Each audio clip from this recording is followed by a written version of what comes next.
kulan wacan daawadayaal ku soo dhawaada sheekadii kun habeen iyo habeen qaybtii saddexaad. qaybtii labaad waxa ay noo joogtay wasiirkii oo gabadhiisa Shahrazad ku dhahay waxaan kaaga cabsanayaa inay kugu dhacaan wixii ku dhacay dibigii iyo dameerkii oo ninkii beeraleyda lahaa. markaasi ayadan ay ku tiri maxaa ku dhacay aabo.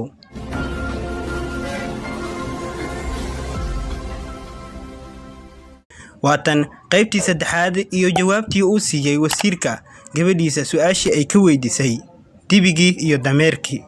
wasiirkii gabadhiisii wuxuu ku yiri ogow gabadhaydii inuu jiro nin beeraley ahaa oo xoolo dhaqato ahaan jiray wuxuuna lahaa xaas iyo caruur. ninkaasi alla subxaanahu wa tacaala wuxuu ugu deeqay aqoonta luqadaha xayawaanada iyo shimbiraha, laakiin hadduu ka xog waramo uu dhimanayo. ninkaasi beeraleyda ahaa wuxuu lahaa dameer iyo dibi. dameerka shaqadiisa waxay ahayd inuu ninka raaco oo meeshii doono ku aado, halka dibiga shaqadiisu ahayd in subaxii ilaa galabtii beerta lagu falo. maalintii dambe dibigii ayaa u yimid dameerkii asagoo iska fadhiyo oo cawska iska cunayo, biyahana ag yaalaan. wuxuuna ku yiri way ku dhactay adiga, anigu waan daalay oo tacbaan ayaan ahay sidii beer la igu falayay, laakiin adiga halkaani ayaad cawska iska rugaysaa, shaqo badanna ma qabatid.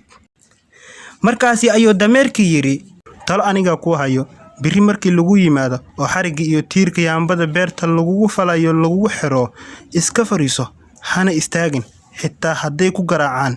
haddii aad kacdana mar kale fariiso. markay ka dareemaan tabardari waxay ku keenayaan bal iyo caws si aad xoog u yeelato, ee ha cunin cuntada, cabistana jooji ilaa 2 maalin. sidaas ayaa shaqada badan kaga nasan kartaa. subaxii xigay markii la gaaray ayuu dibigii diiday inuu kaco, si kasta oo la isugu dayay waa uu kici waayay. markaasi ayuu ninkii beeraleyda ahaa yiri dameerka ha la wado oo beerta ha lagu falo. markaasi ayaa dameerkii la waday oo maalintii dhan beerta lagu falayay. galabkii markii uu dameerkii moorada ku soo laabtay waxaa u mahad celiyey dibigii abaalka uu sameeyey iyo talada uu siiyey, laakiin dameerkii umuusan jawaabin asagoo si xun ugu shallaayay in taladaasi asiga siiyey dibiga. maalintii labaad ninkii beeraleyda ahaa wuxuu u yimid dameerkii asagoo dibiga faraha ka qaaday. mar labaad ayaana beertii lagu soo falay. galabkii asigoo tacbaan ah markuu ku soo laabtay xeradii waxaa mar kale u mahad celiyey dibigii, laakiin dameerkii ayaa markaani ku yiri dibigii anigu waan ku naseexayn, waayo waxaa maanta maqlay ninkii beeraleyda ahaa oo shaqaalihiisa ku leh berri dibiga hadduu kici waayo waxaad u geysaan kawaalaha si uu u qalo. wax faa'iido ah laguma qabe marba hadduusan beerta fali karin. markuu dibigii hadalkaasi maqlay ayuu haddana dameerkii u mahad celiyey, wuxuuna dhahay berri waa howl bilaabi doonaa. ninkii beeraleyda ahaa sheekadaasna waa uu maqlayaa. subaxii markii la gaaray dibigii wuxuu bilaabay inuu wax badan cuno asigoo shaqo isku diyaarinayo. subaxii markii la gaaray ninkii beeraleyda ahaa oo arkayay fakfakta dibiga ka muuqato iyo siduu shaqada diyaar ugu yahay ayuu qosol la dhacay.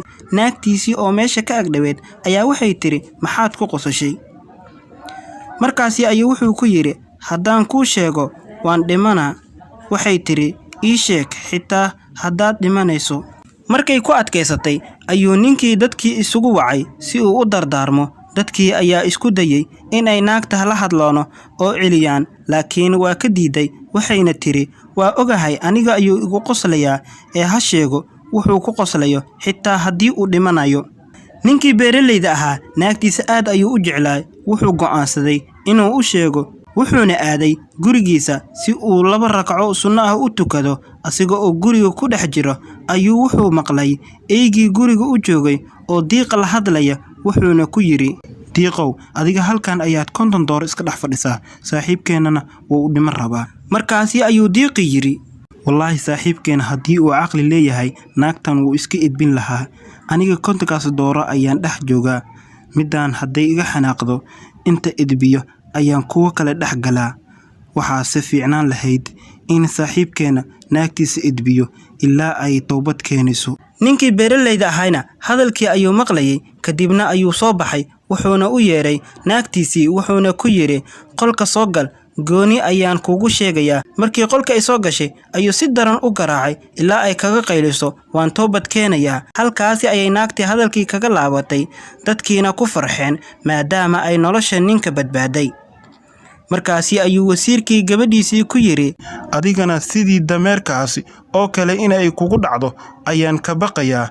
intaada isleedahay dad kale badbaadi, naftaada halisa gelin. Markii Shahrazad ay maqashay sheekadaasi ayaa waxay tiri, wixii dhacaya ha dhacaane, boqorkan iyo guuri aniga ayaa diyaar u ah. Sidii ayaana gabadhii boqorkii loogu guuriyay, waxayna gabadhii Shahrazad ahayd la sii dardaarantay walaasheed ka yar ee Dunyazad iyadoo ku tiri, markii boqorka la ii guuriyo waxaan ka codsanayaa habeenkaasi markii uu dantiisa iga guto inaad habeenkaasi wehel ii noqoto. haddii uu ogolaado waxaad igu dhahdaa, abbaayo maad nooga sheekaysid sheeko cajiib ah oo ka mid ah sheekooyinkaadii halaasiga ahay, maadaama berri naga tegaysid oo lagu dilayo.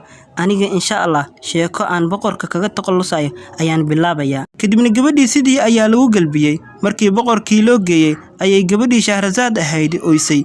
Markaas ayaa boqorkii Shahriyaar yiri, maxaad u oynaysaa?